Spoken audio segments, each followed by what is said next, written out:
Et alors, pour ouvrir justement aussi sur... Quelque chose de très bon. Bah oui, Quelque chose de je très vais bon. essayer. Exactement. Quelle pression vous me mettez? On va parler graphisme avec toi, Benoît, dans ta chronique L'œil de Benoît, qui s'intitule cette fois La simplicité graphique des enfants aux adultes, un langage universel. C'est un programme. Oui, en 5 minutes. Donc, dans l'univers du jeu de société, les visuels jouent un rôle fondamental. Ils ne sont pas qu'une question d'esthétique, ils attirent, ils orientent et structurent l'expérience du jeu.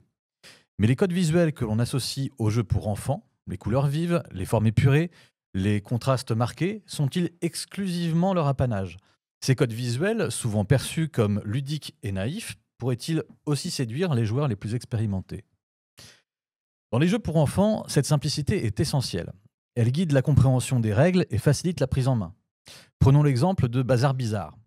Ce jeu repose sur l'observation rapide et la reconnaissance de symboles.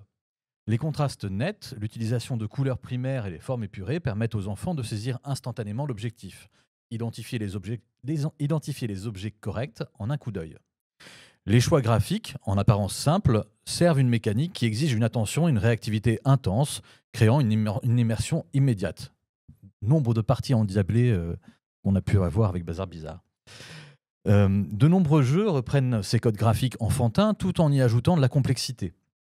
Par exemple, Spot ou encore, illustré par John Bond, propose des cartes représentant des chiens à compléter avec des dés.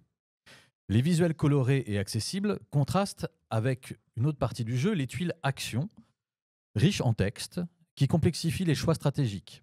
Cette opposition entre visuel épuré et éléments textuels riches reflète une transition progressive de la simplicité ludique à une réflexion stratégique, rendant le jeu accessible tout en offrant de la profondeur. D'autres éléments liés à l'enfance, comme l'anthropomorphisme, sont souvent utilisés dans les jeux pour adultes. Dans Everdell ou Fit to Print, les illustrateurs Andrew Bosley et Ian O'Toole proposent des univers enfantins où des animaux incarnent des rôles humains.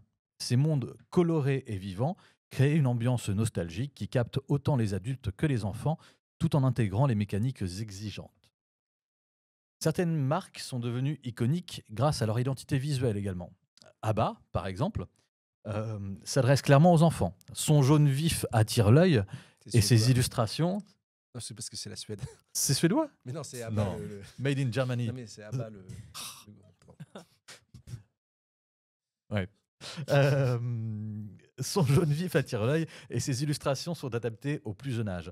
À l'opposé, la maison d'édition One Games, qui cible principalement les adultes, applique des codes similaires, des boîtes compactes, des couleurs franches et un graphisme dépouillé. Cette continuité visuelle ne se limite pas à un choix artistique, elle permet une identification directe des boîtes et les aide à se démarquer des autres jeux. Ces codes visuels se retrouvent également dans la littérature jeunesse. Hervé Tullet se sert de toute cette palette pour proposer des ouvrages épurés et ludiques et nous plonge dans des histoires qui s'avèrent pourtant être très abstraites. Paul Cox, quant à lui, jongle entre des créations pour enfants et des œuvres graphiques pour des institutions prestigieuses, tout en conservant une approche minimaliste et percutante.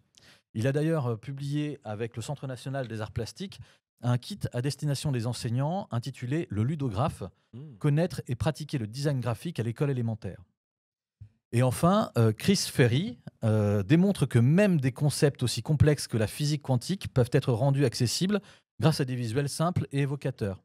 Il est physicien, il a fait des livres comme La physique quantique pour les bébés ou La relativité générale pour les bébés.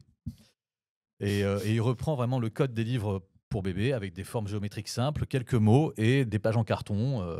On a le livre pour bébé. Et là, il s'adresse aux parents ou aux bébés? Les deux, mon capitaine. La simplicité graphique n'est pas seulement un choix esthétique, elle constitue un langage universel, qu'il s'agisse de jeux pour enfants, de jeux pour adultes ou la littérature. Elle permet une immersion immédiate, une clarté d'interprétation et une expérience accessible à tout âge. Bravo. Ah ouais, bravo. Merci Benoît pour cette analyse et ces ressources. On a le même public. Mais oui, c'est vrai.